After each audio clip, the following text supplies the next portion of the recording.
the essence of the eternal divine spirit, the one that causes all that exists to exist, the one that is self-existent. How many men have children and the children never meet their father? See, you created a void in that child because you are a part of that child. Black power! Black power! Black power! Black power! Black power! Greetings. In the essence of the eternal divine spirit, the one that causes all that exists to exist, the one that is self-existent, the one who directs the sunships of millions and trillions of years, the one who made time the seat of the universe. He's known among the ancient Khemitites or Egyptians as Amun-Ra and Aton, among the Hebrews as Ansar, Yahweh, Elohim, among the Christians as Lord, God, and Jehovah, among the Muslims in the Islamic world as Allah, the one God, among the Rastafarians as Jah, Rastafari, among the Yoruba tribe as Olodumare, Obatala, and many other Orisha gods. I bear witness that all of those names refer to the same one, Almighty God. And it is to that divine essence whom I give reverence and to whom I submit. I boldly proclaim that we, those children of those black men and women who survived the transatlantic slave trade, are the lost 13 tribe, born here in North America. And we are of a Nubian Khemetic lineage. I further proclaim that the blood of all the nations of the world flow through our veins. I greet you all in the ancient but yet holy words of peace in the languages of our fathers, of Hotep, Shalom, Assalamu Alaikum, Abaragani, Alafia, and Ashe. Welcome, welcome, welcome to the Toma Nation, aka Temple of Mercy Association, a nation dedicated to the observance of God. Today, I'm doing part 2 from my Sunday lecture entitled The School of Khemetic Thought. This being Black Heritage Month, and we knowing our heritage, I just want to make sure that when most of our people, the majority of our people during this month, talk about our advances that we made while we were over on this continent, whereas we mostly don't know that much about what we did before we got here. And so we're going to be moving into that arena to add that part of our history to the history and all the advances that we made since we've been here on this continent. I am Brother Minister Rahim Chesed Aton, founder of the Temple of Mercy, aka Toma Nation, along with the co-founder, Minister Omari Jahi Aton, and the First Lady of this movement, Sister Makita Aisha Aton. So, again, I just want to let you come on in and tell your friends, tell your neighbors, put people on and just bring your mind, because the title of this is The School of Khemetic Thought. Sometimes it's not always we have to look at all these pictures and things like that. Open your mind, open your third eye, and get involved and follow me on this journey, learning about civilization, ancient civilization, before all of the advances that we made since we've been here. And what I mean by that, the advances that we made, a lot of us have just now come to know that about 99% of all inventions here in America were invented by Black people. And the others, where you hear people, or white people, I have to be honest, or any other ethnic group, speak on they invented this and invented that. Most of them stole the copyright or the patent to our inventions and claimed it for themselves. The only thing we know of that the white man invented is the copyright patent paperwork or whatever in order to steal what it is that we invented.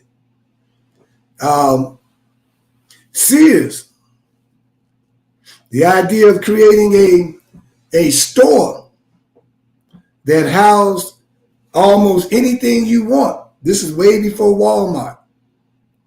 It was Sears and Roebuck. Roebuck was a black man. Years later, they took his name off. See, people don't even know that it was Sears and Roebuck. They took his name off, and then it was just Sears. See, the Model T Ford, the first automobile, right? There was a black man, there's a picture, a black and white picture. You all probably could look it up. And there's another black man standing right next to Mr. Ford. He's the one with the blueprint for the Model T Ford automobile. And so from back then all the way up until now, all right, we know that we played a part in the space explorations of getting those rockets and spaceships out there. We knew years ago, but they want to just show it now in a movie, that there was some women behind that. That level of math is called actuary science. That's a high level of mathematics. And still, it cannot match the mathematics that it took to build those pyramids in ancient Kemet, what they call Egypt today. They worked very hard through pictures to make us believe, especially me and those around my age when we were in grammar school. They worked very hard to make us believe, first, that anything about Egypt was paganism and against God, and people praising other gods beside God. Then they kept on showing us things in Egypt, but with pictures of white people. They kept showing us in different movies anything that has something to do with Egypt or any of the people in Egypt, like Moses and Nefertiti and any of them of the Nile. They depicted them as whites. They shot the noses off of the different statues, the Sphinx being one. And you can look through all of Egypt, how they shot the noses or chipped the noses off the disfigured the faces so that we would have no idea that these were black people that looked like you and I. I use the term black because over here in North America, where you heard in my opening, I said that we are that lost 13 tribe. Now I'm gonna get into the school of Khemetic thought. I'm gonna do that right quick, but let me set the stage. You know, we said that we are that lost 13 tribe, born here in North America, and that we are of a Nubian Khemetic lineage. Now, everything in ancient Kemet, when you broke it down into English form, it was talking about black people. It was using the term black, not the English version, but it meant black. Kemet was the name of that landmass, that area. And Kemet or Kemet means coal black, C-O-A-L, black. Ethiopia, land of the blacks, black. So when you look at us over here in America, who's been here now for over 400 years, taken from our mother continent, and I'm using that loosely, because that mother continent is the birthplace of human life for all others after that. And we migrated from there and spread out all around the planet. So when, I'm going to skip a lot, but during the transatlantic slave trade, and they brought us over here, and they changed our names and everything else that you saw in the book or in the movie called Roots. They took the time in our books when they allowed us to go to school years later to move. I know it sounds weird, but they moved Egypt out of Africa and made us, through the teachings that they gave us, think that Egypt was not a part of Africa at all. That's what they did, y'all. And for years, even all the way up to when I got out of high school, they were still trying to keep Egypt out of our circumference, out of our heads. Did not want us to really know what was really going on. And now today, over here in America, we're looking for something to attach ourselves to give us some connection to some race of Black people that existed back then, so that we can find some form of legitimacy. And so some of our people took on the Moorish faith or religion. Moorish Science Temple, Noble Drew Ali. Some took on Islam. And God thanked the Honorable Elijah Muhammad for crafting a form of Islam geared directly to and for Black people. All right? So we went into that form of Islam. The Moors practiced a form of Islam.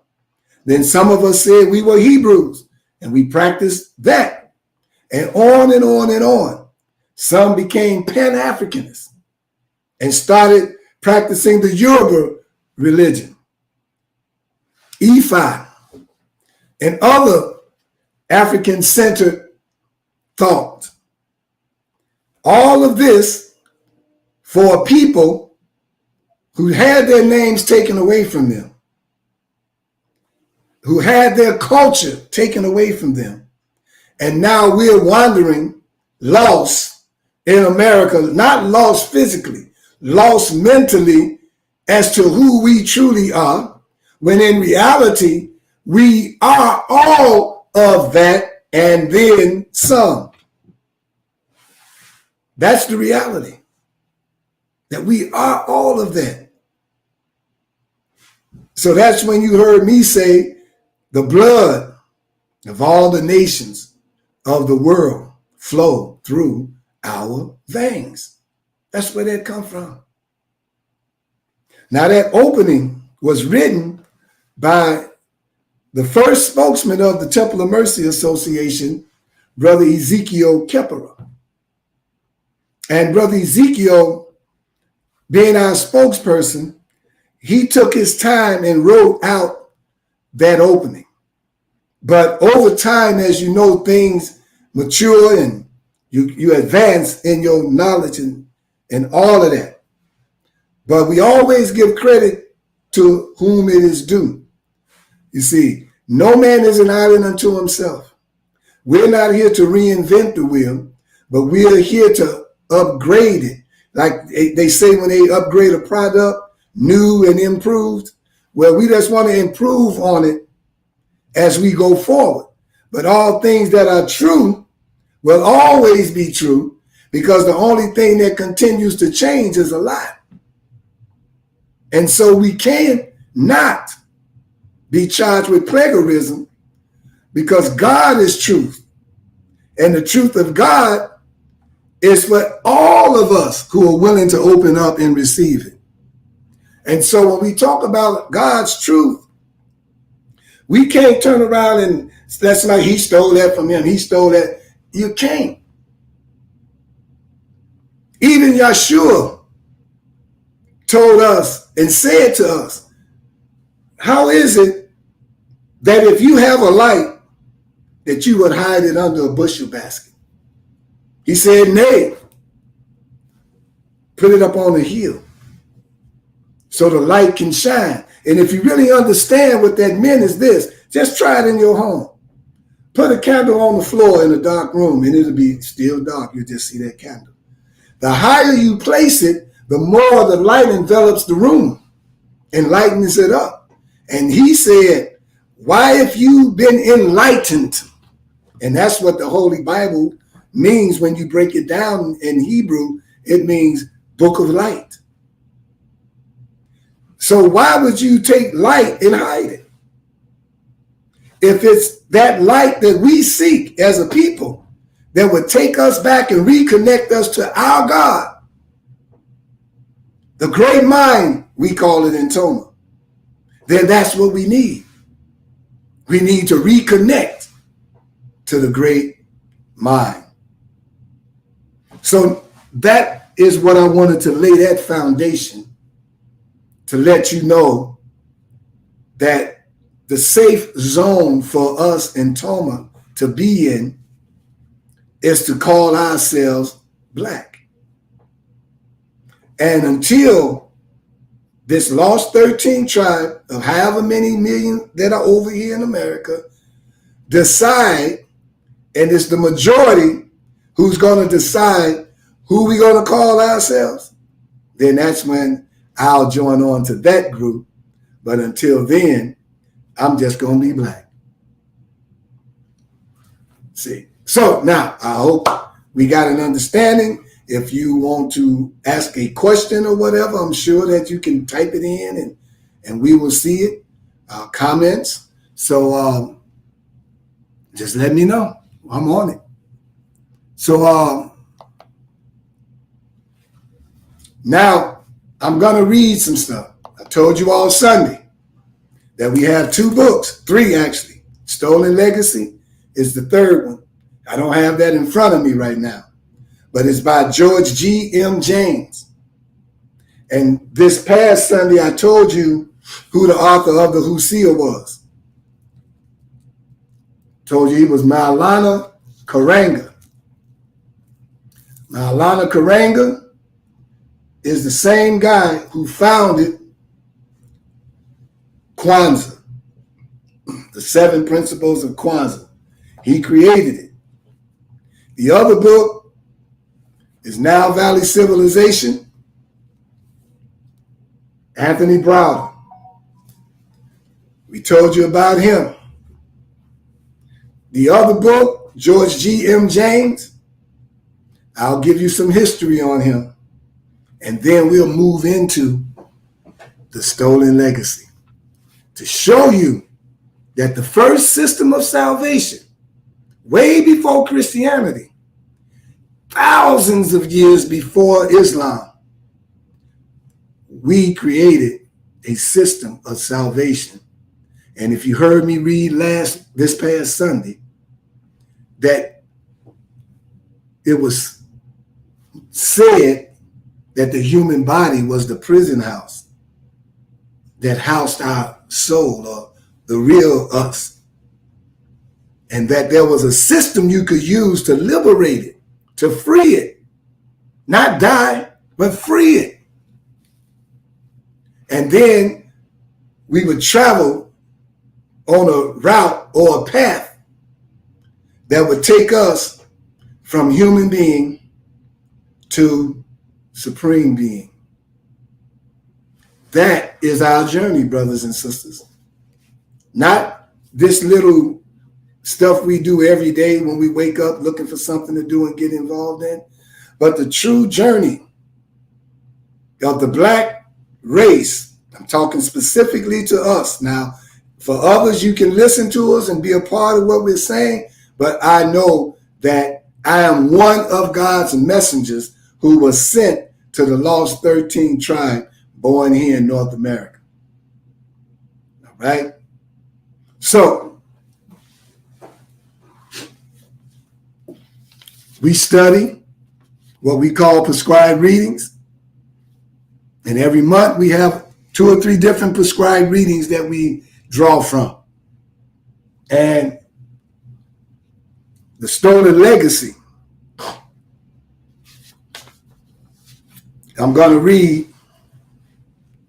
I'm going to start with my last sentence that I read Sunday. This knowledge, this information, teaches us something about the circuitry of the universe, how the universe is wired. See, this planet is out in space.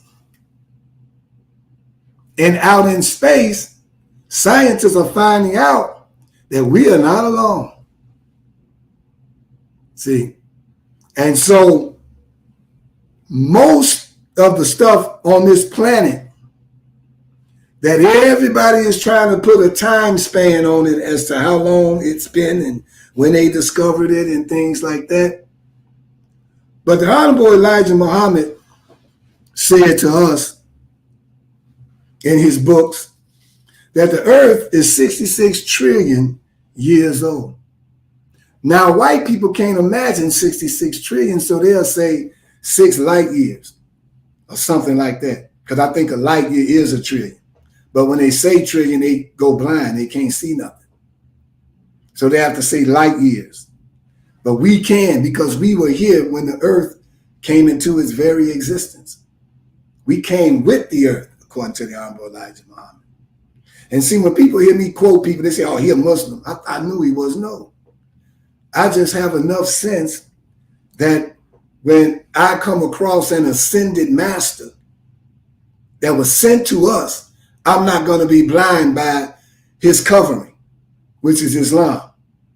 You see, I know that Martin Luther King is an ascended master, but I wasn't blind by his religion, Christianity. And I just would behoove you to not be blind by what cloak or covering that the great mind sends one of his messengers into this world under. Seek the truth, not the covering. All right? So he said the earth is 66 trillion years old. All right? Now, if the earth is 66 trillion years old, we in Toma place all pyramids in the trillions, not the millions. Showing you how, because we say black power, which is the power to define, which we got it from the Black Panther Party. Well, we want to define for ourselves what's in our best interest. And we know that if the earth was 66 trillion years, that these little small 6,000 years that people are talking about is a drop in the bucket. That's nothing. You see. So he also said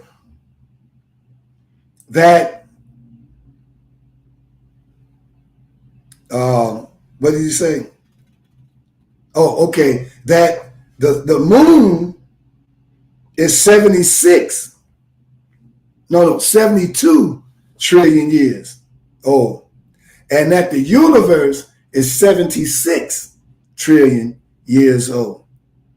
Now, me being under different schools of thought, I was introduced to a book called Black Root Science that we're going to go into either in March or April by Brother Tahaka. And this book is pretty heavy because it takes the earth itself all the way back to 78 trillion years old and shows the connection that the earth has with the entire universe. That the earth in itself was the center from which all other things came from. It breaks down how man was created totally. And from day one on the earth and how it was set up. We're going to go into it because Until we have knowledge of ourselves and our connection to this supreme essence, we will never get out of the condition that we're in. Because in order to build our self-esteem, we have to build what we call race esteem. And the founder of MATA, another organization, I'll tell you about it later, Ken Bridges mentioned and quoted that particular term. So, we're not stuck on the New Testament and the Old Testament of the Bible. We're not stuck on the Holy Quran, brothers and sisters. Our minds are free to travel and absorb all that the creative mind wants to place in us. By the Honorable Elijah Muhammad expanding our thoughts, expanding our mind to receive all of the 72 trillion that is ultimately ours. We can hold it without going crazy. But you have to know the prescription that he gave us. The Temple of Mercy is an all-inclusive, black, conscious, righteous movement. In that title, the School of Khemetic Thought is saying the School of Black Thought. The School of Black Thought. And there was a wise man back in the days of Kemet, thousands of years ago. His name, they called him Jehudi. But then when the Greeks read about him and heard of him, they decided they'll call him Thoth. And you will see, hopefully I have a chance to read who he is and what he's about. And you will see how the Caucasians steal or have stolen and continues to steal everything of essence or everything that's powerful. They steal it from us, including the knowledge of nuclear fusion, the knowledge of the atom bomb, all of that. All of that.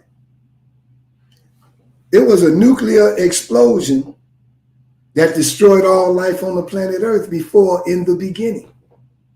Showing you that our gods, which were black men and women, had this knowledge of that back then. And so we come in the picture in our teaching from the Bible where it says, in the beginning, and the earth, God created the heaven and earth. The earth was without form, void, and darkness on the face of the deep. Well, that's why. But then you might say, well, how do you know that's why? That's why. Well, why would somewhere in that particular chapter, it would say replenish the earth? You can't read nothing unless something was done before that.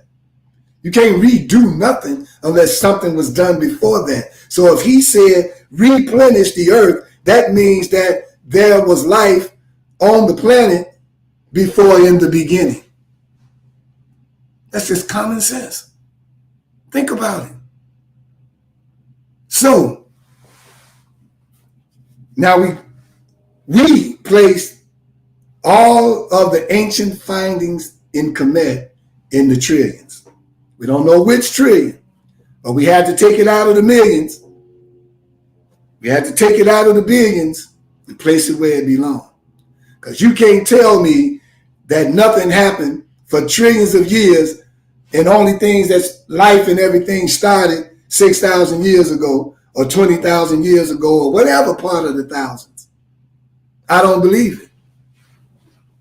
It's just too much being discovered and being squeezed into a little capsule of thousands and millions of years that's running Negroes crazy. Because we can't seem to place it where it really truly belongs. So, this knowledge teaches us the circuitry of the universe. Tap in, brothers and sisters. How it is wired. So that a knowledgeable individual can learn how to manipulate the very forces of creation. Showing you our power. But We've been dumbed down so badly as a people to the fact that we can't even harness that power because we so caught up in the things of this world. And what I mean is social media. We stay in there. Our children stay in there. We're not taught from books anymore. We're taught from YouTube.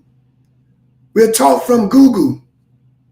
We're taught from TikTok and all these other things. But we don't want to stop and take time to be led and guided by thought.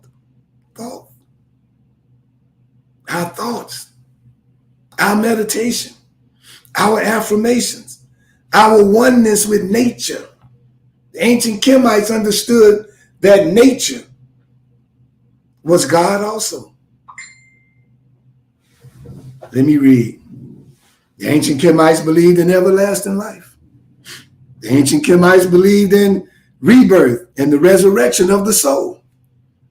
They had a concept of heaven that was unlike the concept today that Western world have brought to us.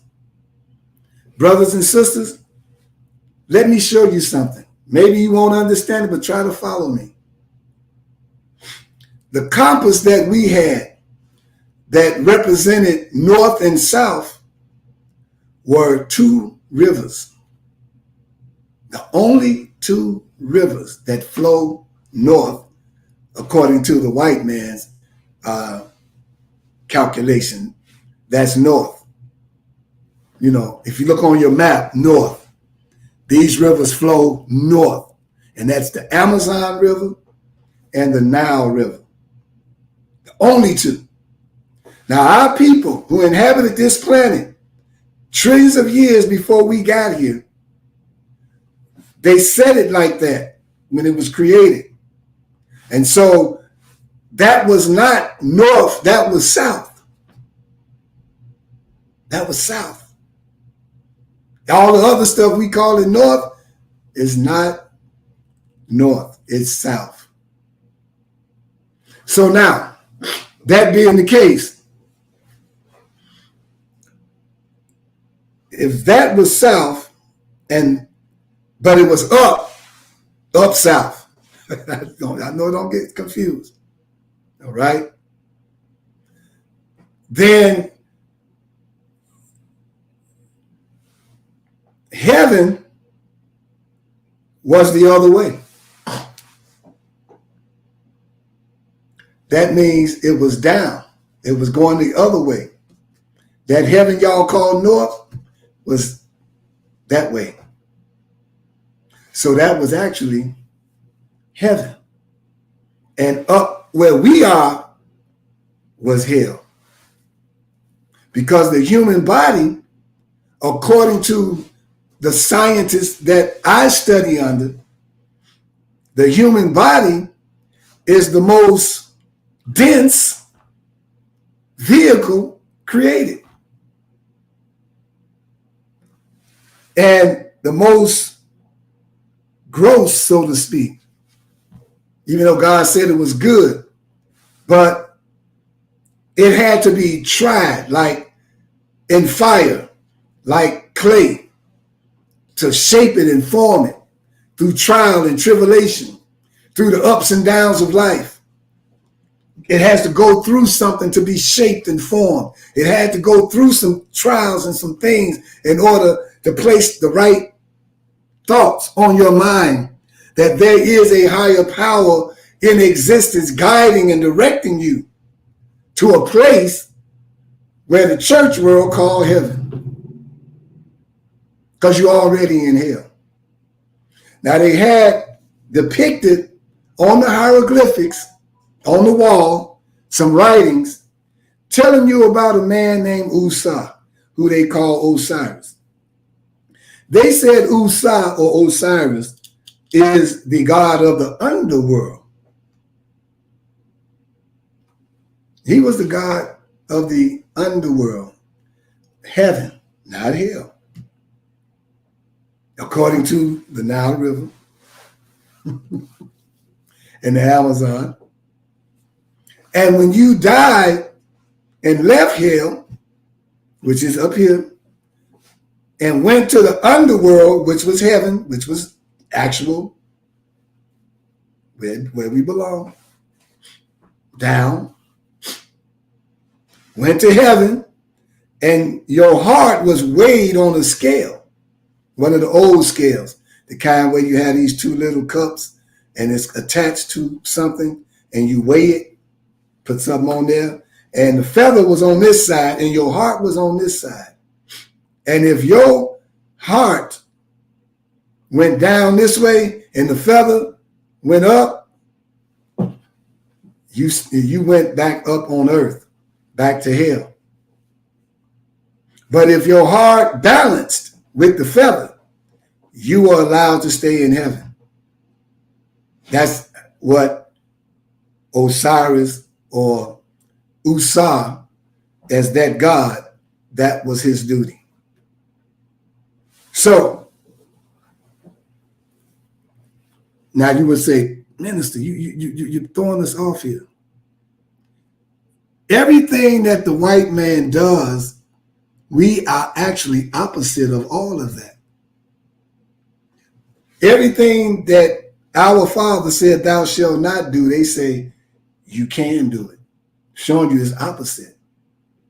They build everything from bottom up and taught us to build from the bottom up when we actually built from top down.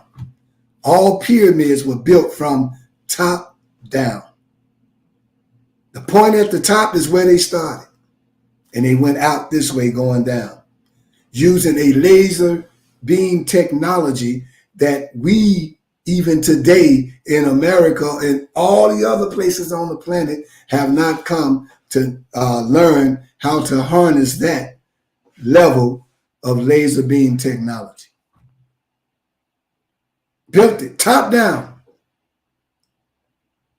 showing you again that we are so far away from our true selves that the level of math that the white man know of, which is actuary science, some black people done conquered that already. But the type of science that would make the base of the Pyramid of Giza a circumference of 360. No, let me say that right. The circumference of the base of the Pyramid of Giza is the same circumference of the earth itself. Now, how can that be that a pyramid sitting on earth has the same measurements of earth at its base? What kind of math does that? What kind of math does that? We don't know what the name of that math was, but that's the type of math that we use to build. To build every structure you see. Even when you look at these museums like the Field Museum and the Museum of Science and Industry and those two long pillars like the ones you see behind me that you see all over in those big places like that, that technology came from ancient Kemet. Those different level designs for the pyramid, Corinth and other names they give them. That was us. They stole that and bought it back here. And all of those people who we give all praises to in school stole their stuff from us. I'm talking about these people. I'm finna name their names. Euclid, supposed to be the father of math. That's a lie. Pythagoras taught science and the science of numbers. He's not the father of that. Socrates, the philosophy of self-knowledge. Plato taught about creation in the universe. Aristotle taught metaphysics, astronomy, spirituality. Democritus explained the properties of the atom. But where did they learn all this from? They learned it over in ancient Kemet. They got on ships and made it over here. And when they hit the ground and they looked at that big, vast civilization, The most advanced civilization on planet Earth at that time, out of all the other civilizations, Mesopotamia, whatever other one you want to talk about, the Mayans, they were the most advanced. They fell on their face and said, land of the gods. Then we let them in. And everywhere we ever let them in, they show who they really were. When the Native Americans let them in, they showed who they really were. Devils. When we let them in Kemet, they showed who they really were. Devils. They didn't come in peace. And all of these Greeks I named went back to their home country in Greece and started teaching this secretly because their government would not allow that type of teaching among them. Some of them was even going to jail and being killed for this type of teaching. But they put these people in our books. They didn't put Thoth in them, Jehudi. They didn't put him in the book. They didn't put Imhotep in the book. But these two were their teachers, and I'm going to read it now. These are two of their teachers. Pythagoras and Socrates and all of them. Hippocrates. Imhotep, the divine priest of the third dynasty. Chief advisor to King Zoser, the first ruler of the third dynasty. Imhotep was god of medicine, the prince of peace. Did you hear me? God of medicine. And known as that first Christ figure. Now remember, I told you, we're talking thousands of years before Christ walked the earth. Known as the real father of medicine. Oh, well, they tried to tell you on here that it was somebody else. Imhotep is the first physician, all right? And I'm going to show you what they mean, the father of medicine. They don't know that much about his personal life, but I'm going to move on, and his professional achievements became legendary. Imhotep is said to have treated more than 200 diseases, among them 15 diseases of the abdomen, 11 diseases of the bladder, 10 of the rectum, 29 of the eyes, 18 of the skin. He, as well as other physicians in Khemetic, were learned in the science of facial analysis. Not just looking through your eyes, but your face. They will come to the conclusion of what ailment that you might be under. Which also allows a trained physician to detect a malady through the shape, the condition, and the complexion of the circulation of your blood. And this, brothers and sisters, was 4,000 years before it was known in Europe. Now, you know what we do? We take it even further back, that it was being done trillions of years ago. He was worshipped as a god for the next 3,000 years. In addition to his responsibilities as chief to Zoser, he was a sage, he was a scribe, priest, well learned. He wrote books. Wasn't supposed to. I'll tell you about that later. Grand architect, builder, astronomer, and philosopher. He was also a poet. Now, you know they gave this to Shakespeare, but watch this. And some of his work, it has managed to live on in our present day. That saying that we hear, eat, drink, and be merry, for tomorrow we shall die, that was taken from his work, Imhotep. Imhotep created for Zoser, King Zoser, a monument that became the wonder of its age, known as the Stepped Pyramid. It dominated the skyline of a city called Saqqara, which was the capital of a city called Memphis, a state called Memphis. And you notice how Memphis down south in Tennessee has a pyramid. It's not made like ours, but, you know, a replica of a pyramid. And you know, right here in Illinois, we got a place called Cairo in a suburb, which is another place in ancient Kemet. So they constantly take from Kemet to do the things here. Look at that. There go the step pyramid right there. And I mean, it is trillions of years old. And you know why it hasn't fallen? And they've had many, many earthquakes in Egypt. But our scientific minds were so powerful and so accurate and so exact that when they built this thing, all right, or when they set it up, the way they set it up, because it was less molded out of rock, an earthquake couldn't do nothing. It moves with the earth because it's a part of the earth. And earthquakes move from left to right. That's how I was in one. Not a big one, though, thank the Lord. When I was in LA, whole house moved. But the pyramids have not fallen. All right?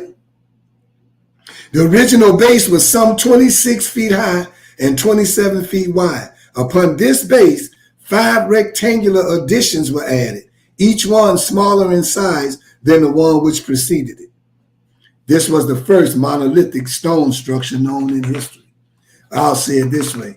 This was the first monolithic stone structure that they knew in history, but it's not the first. I'm going to give you Thoth now, Hermes.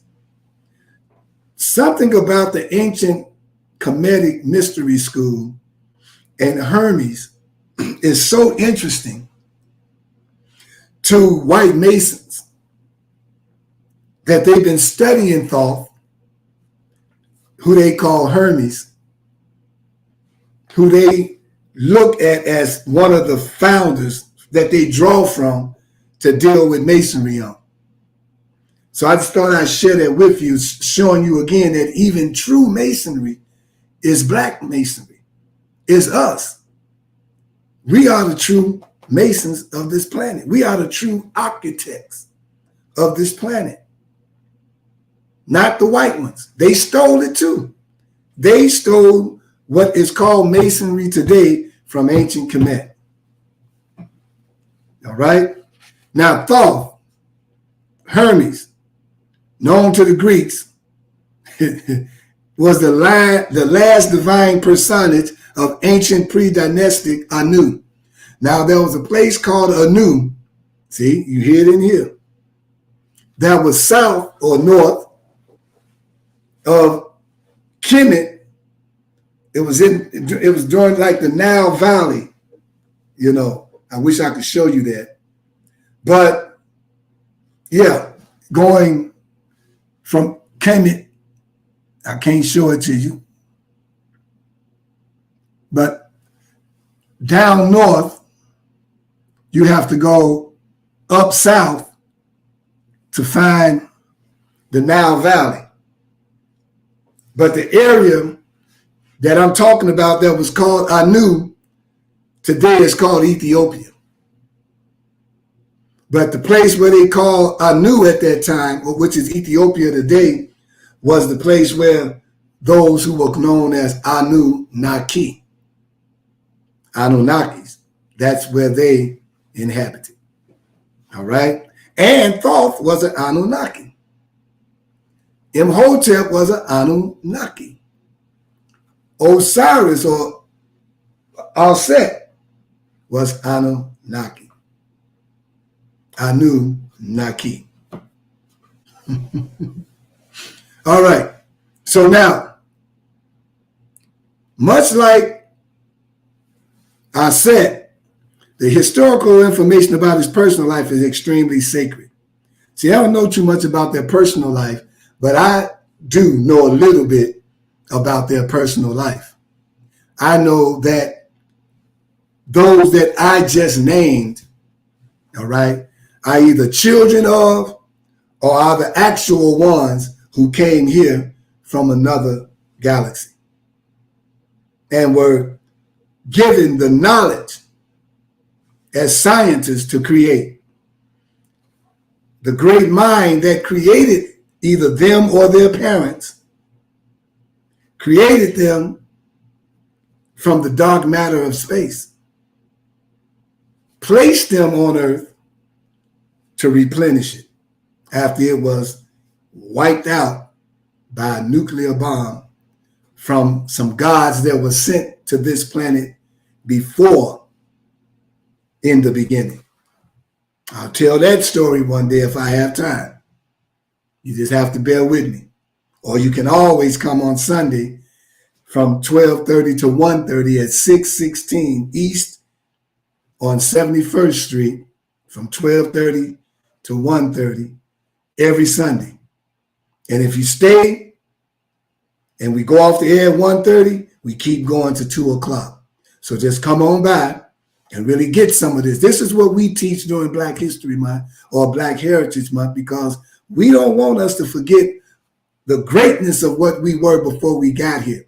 We want to get rid of that little tribe they keep showing you that's half dressed and doing crazy things to themselves, putting wooden planks in their lips and ears and things like that. We want to get rid of that understanding, and we want you to see that was part of an evolution to us getting to where we are. And another thing from my studies told me that those people you saw in the jungles, in the deserts and all, were the people who got away, ran away from Kemet when the invaders came and started invading and killing them off. They ran out there. So that is really not our beginning.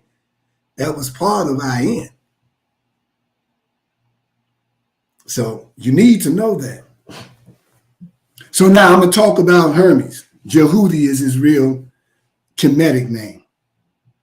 He was called Hermes Mercurius Trismegistus by the Greeks, which again, they understand that black man. He was called the thrice great, means 3 times great. He was called the great great. He was called the greatest great. He was called the master of masters. Look at that. To Thoth, we attribute writing. Y'all thought writing came from one of these knuckleheads I named.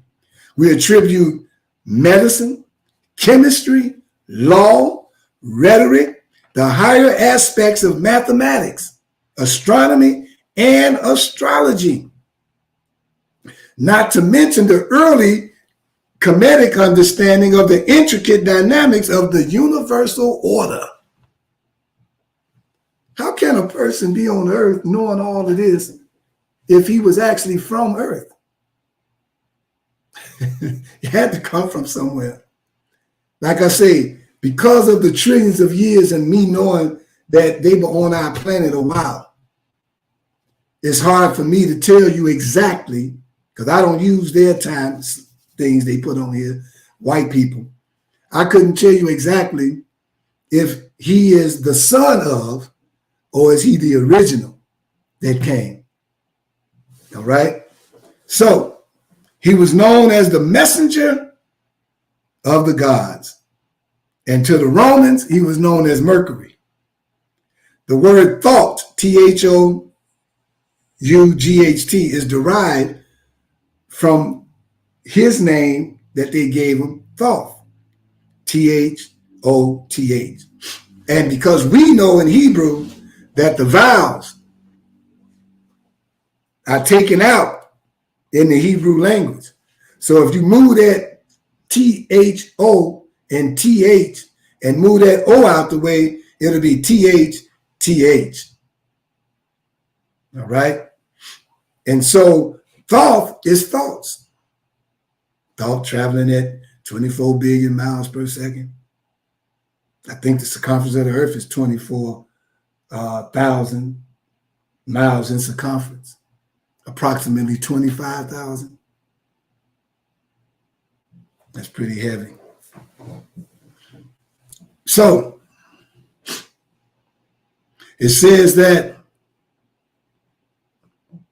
thought was divine mind. So, brothers and sisters, we always say that when you see a book and it says the, every time it says the, it's talking about thoughts of that person who wrote the book. Or the thoughts. That's what the, THE, move the vowel out the way, it's just TH. See? And then when you're talking about theology, ology meaning study of, the study of the, the study of thoughts, the study of the. So when you read these books, they talk about the thoughts of that individual who wrote the book. Now, the challenge was that Thoth, when he walked through the earth, he walked through the earth when the earth was connected as one big giant mass. Some call it Malkuth. One big giant mass. Some call it not Pandora. What is it? It'll come to me later. But I think that's what it's called. But it has many names.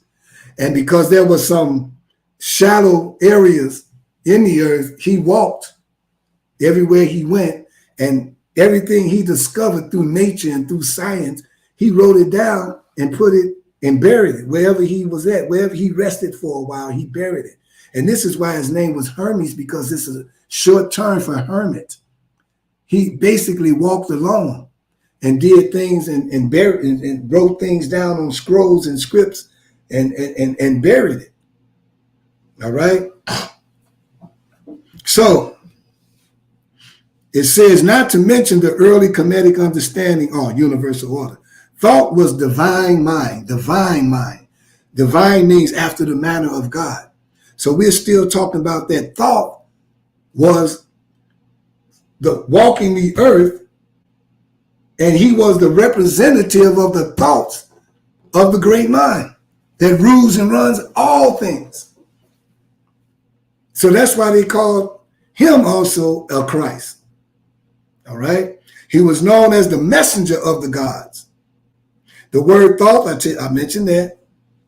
And some white man says that thought, if God ever appeared in man, he appeared in him. See, I'm showing you that there were many Christs. And if you listen to some of my lectures, I told you why Yahshua Christ was of a significance that none of them could match from back then to now. And that dealt with his DNA.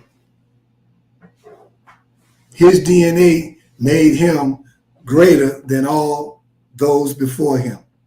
Thoth, Imhotep, and all. In order for him to find himself, his parents took him down into Egypt from the age of 2 to the age of 12. And he studied himself. Now understand what I'm saying? He had teachers to bring him back to who he was. Because when you come here, you got to rediscover yourself again.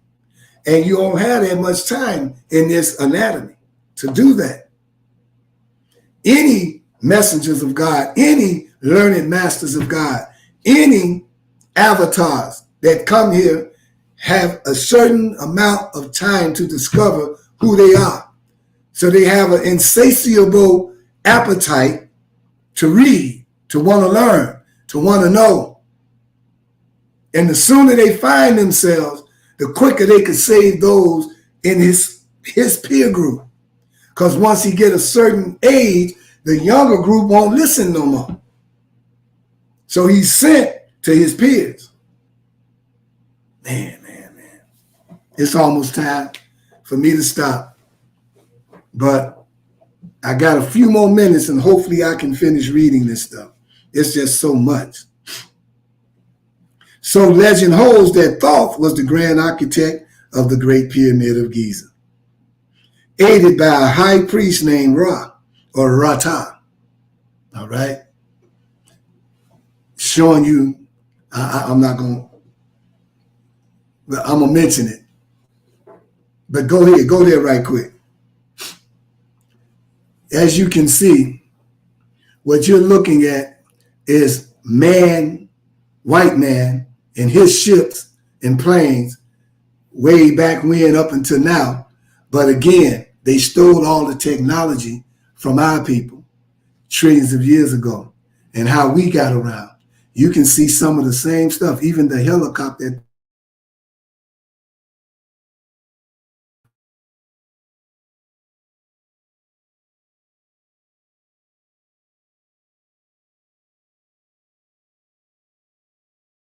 look like I'm off. Okay. It was in our DNA.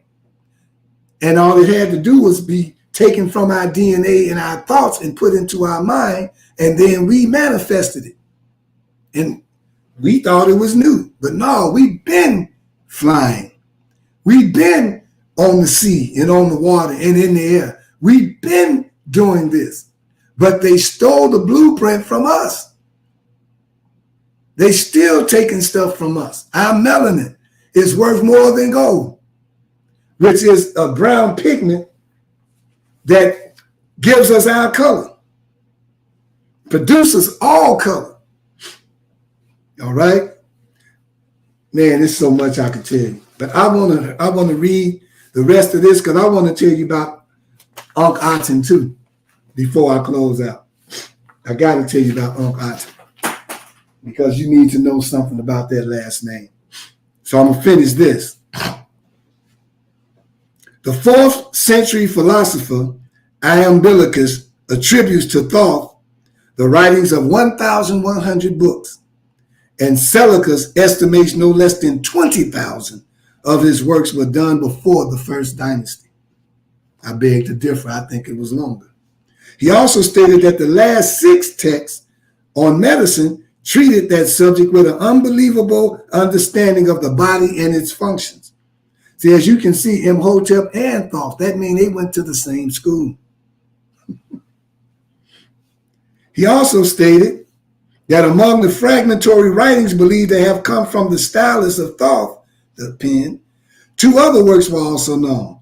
Tradition declares that on the body of Thoth, when they found him, was found an initiate, this tablet, this book known as the Emerald Tablets.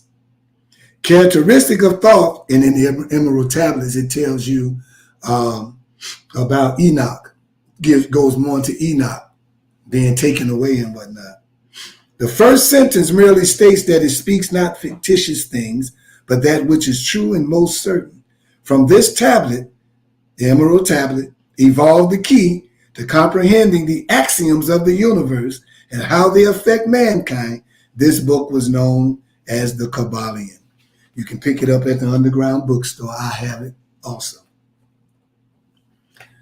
Going to talk about a pharaoh called Amenhotep IV. And now this one, they say, was the most puzzling pharaoh of Egypt.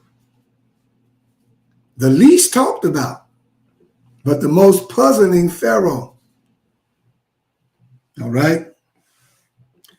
Also mentioned as the heretic pharaoh or the rebel pharaoh. See, when you go against a certain established religion, they will call you a heretic. Just recently, they called this other guy that just died, forgot his name, they called him a heretic. I'll tell you all more about it in Toma, who he is. He just died. I met him too. But they called him a heretic and a rebel. And that's why you don't know that much about him. But the Temple of Mercy Association is known to take the road less traveled, to take the road where hardly you don't see any footprints that came before you. And this is what this so-called rebel did. This is why God inspired me to take on a part of his name, because it represented my nature, my character, because I'm a rebel. I know I am. So his father was Amenhotep III, if he's the 4th. His father was the king of the 18th dynasty when Kemet was at its peak. His mother was Taya. What was unique about her was she was not a royal, as it was rare for kings not to marry royalty. It was rare that kings won't marry royalty. Amenhotep IV was different from previous pharaohs in that he was revolutionary, intellectual, and he liked philosophy. Now, not in this writing, but in my studies, Amenhotep IV was also one who actually was placed in that lineup, and his father was told about it before they placed him there. And his mother was told about it. I'll tell you all about that more later, but that's why he was so different. and he was sent for a certain particular mission and duty. Because of his position as Pharaoh, he had the power to change things and make changes, and he did by completely reforming the Khemetic religion. He tried to change the faith from Amun-Ra to the one true God, Aton, the sun disk. All right? And on some of these things, I don't see it on that one, they have a sun disk at the top of their crown. Therefore, creating the first monolithic religion. He created the oneness. Not all these other gods, but just one God who is responsible for producing all the other gods. His concept, his thinking was that all of this stuff is coming from one source. Where it's coming from, I don't know, he said, but I know it's one source that's responsible for life and death, that's responsible for creation. That even if with our hands we create, the thought itself was from something of a higher essence. And so he narrowed it all down to one. That was another reason why I can kind of relate to Unc Aton, because I have that same gift of oneness, where I can take all of these religions and all of these teachings and compile them together in one and see the oneness, see the big picture. So I understood that when I read about him. He tried to change that. So Unc Aton built a city called Aton, known today as Amarna, Amarna. That was to honor the god Aton. This city was extraordinary, with huge buildings and temples, palaces and gardens, and was used as the center. That from that place is where he attacked the old Khemetic religion and all its followers, something that made many angry. Obviously, this revolutionary actions weren't taken easily by the priesthood. Again, showing you all these different characteristics that Yahshua had from all these others. Here's Yahshua, the culmination of all of them. Rejected, despised, saying here he is as a rebel coming to change their religion. And all Yahshua came to show us was the oneness of this God. Not all the different breakdowns of it, but taking it back to the essence, the oneness of God. And the Khemetic followers of Ra didn't take that easily. The priests, they didn't. It was difficult for such a traditional culture to reject their old gods and the priesthood. This is why I said Obama, man, would have been in history today if he'd have shut down the White House and made it into a museum and went down to Memphis or Cairo and start building the house that the presidents would live in. Could have been right over here. That library they building could have been what he could have built for all presidents. And moved it, man, he'd be so historical right now, it wouldn't be funny. And we would be in a different place in our lives right now today if he would have did something like that. But this boy Unc Aton did it. So,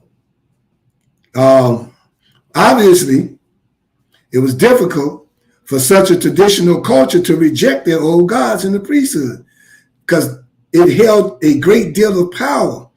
They would not allow something like this. As a result, Unc Aton's actions faced resistance. And it wasn't very long before, now this is where they got it wrong in here, I'm reading. His son, to Unc Aton, that was not his son, that was his brother, restored the old religion, disregarding his brother's actions. Unc Aton married Nefertiti, a Khemetic. They don't know her parentage or anything. They don't know her birthday. They don't even know when she passed. But both Nefertiti and Unc Aton were portrayed with prolonged skulls, long heads, and depictions of Unc Aton and he had hips and all, like characteristics. So he was more like the epitome of the oneness of God. You all say today men have to understand a divine feminine. Well, the X and Y chromosomes was very evident with him. Yes, he had a phallus, not a vagina. He had a phallus, but he had like certain characteristics, like his hips and all were kind of shaped more like a woman's hips than a man, you know. But it was almost like what they call, I don't know what you call that. Oh, it's a movie out where you can have the blood coming out your hands that shows where Christ's nails went in there, stuff like that. I forgot. Stigmata. That's what they called it. In a sense, he was a shaped form stigmata of what the Anunnakis are and how they came. And from that blueprint of their body, everything else was created and made. Everything. He was representative of the Atom of the Bible. Atom, the beginning. I'm just telling you something. Many theories exist relating to their skulls, ranging from conformity to artificial methods of prolonging them to the possibility that they have alien origins. Say, however, none of it was proven. All physical traces of them have disappeared. No, it hasn't disappeared. They won't let you know about them. They won't write books about them. Nothing is known about their death. Aton is the only pharaoh of the ancient dynasty whose mummy has not been found. After their deaths and disappearances, Nefertiti, earlier than Aton, they were never mentioned again in any historical records. Brothers and sisters, they will stay alive as long as I'm alive and as long as Toma is alive, because they dared to be different. They dared to be different. And that's what it's going to take, an unorthodox method to gain our position back on planet Earth that we had in the beginning. And if we keep using the methods that they give us, we're going to keep losing. If we continue to think as they think, we're going to keep losing. If we want to get back to our natural Eastern thought, thinking, and knowing true South and true North, we're not going to make it. Do you know even the picture of the Earth or of Africa that they show you is upside down? Turn it the other way, and you get true North and true South. And you'll see the rivers running the proper way and the other rivers going the wrong way. So now you know about Aton and why the Creator gave me that as our last name, or the family in which we vibrate under. It's Aton of the 18th dynasty. 8 plus 1 is 9, which means completion. They will not tell you about it. He fits in the same lineup as some of our modern day, I would say, masters, such as Nat Turner. They won't tell you about Nat Turner. You get a little bitty piece like this about him. They won't tell you about the Honorable Marcus Mosiah Garvey. They'll tell you about Elijah because it's attached to a religion, and it's okay. They don't like him and what he do, but they can stomach that. But Garvey came at a time where he was showing us that we could do for ourselves, that we can have all of the things that we think we got to get from the white man, we can create it for ourselves. He had his own schools, his own steamships, his own real estate, everything. Even his own schools, and he set up his own graduation ceremonies and graduated them. He had his own army. He had his own nurses. I'm talking about 1920, y'all, to at least 1930. before they arrested him and kicked him out of America and sent him back to Jamaica. And he left there and went to London. And from there, that's where he died. Showing you that this white man takes you and destroys you and kills you, and we can't do nothing about it. Like they did Muammar Gaddafi or Saddam Hussein, that you all thought was insane, but you didn't know that the white man had discovered that the people over there in Iraq had discovered the science of cloning, because it had been discovered that a part of Eden extended into Iraq, and that soil and that the chemicals there is the type of chemicals that was needed to create the first atom. And so the scientists there discovered that. And Saddam Hussein had a red army where they all looked just like him. Go back and research everything I say. The first thing America did before they moved on Saddam Hussein was round up all his scientists and brought them back to America. Mark my word.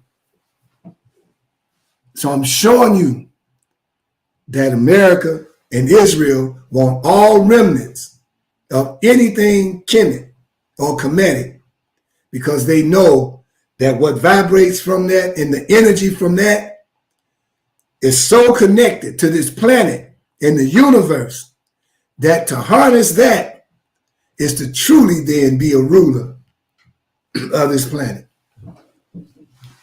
He cannot even understand why we still here. But yet, they know we the big major consumers.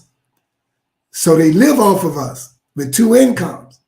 If they can find out how to just keep us in a cage somewhere alive and mate us, then they'll move on without us. But they know one thing, brothers and sisters. That if the white man killed every black man and woman on this planet, the sun will go out. There will be complete darkness on this planet. And he knows this. And that's why he can't take us out wholesale like that. Think about it. This is the school of Khemetic thought, black thought. And that's why we call ourselves black conscious, because you got so many people conscious. You got so many people can think. You got so many people that is dealing with our history and all, but they ain't awake to black. You got to become woke to black. I'm going to close with this. 828. I'm going to close with this. All life is rooted in blackness. All colors are a shade of black. Black is the color of the night sky, the ocean depths, outer space, the birthplace and womb of the universe. Black is the color of carbon, the key atom found in all living things. Carbon atoms link together to form black melanin, the first chemical that captures light and reproduces it, the same carbon that pull in that y'all call black holes.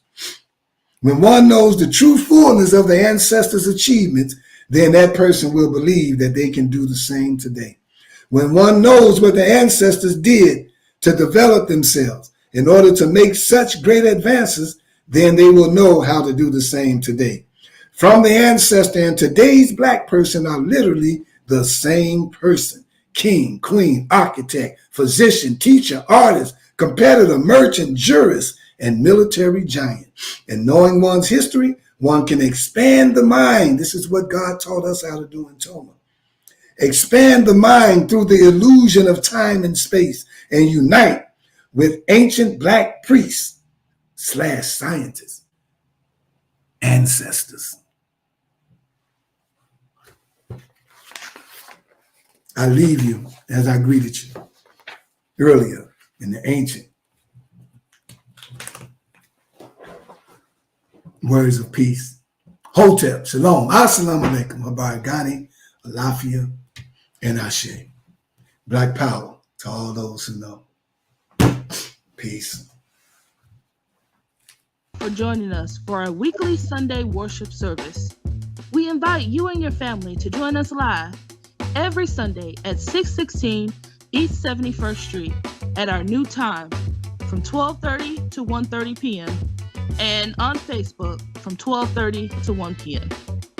If you have enjoyed what you have heard, please feel free to support us with a monetary gift on Cash App at $TOMANATION. Once again, that's $TOMANATION. This will conclude our live stream. The message you have been listening to will continue live here at the Toma headquarters. We thank you, Black family. See you next Sunday. Black Power. This is of the eternal divine spirit, the one that causes all that exists to exist, the one that is self-existent. How many men have children and the children never meet their father?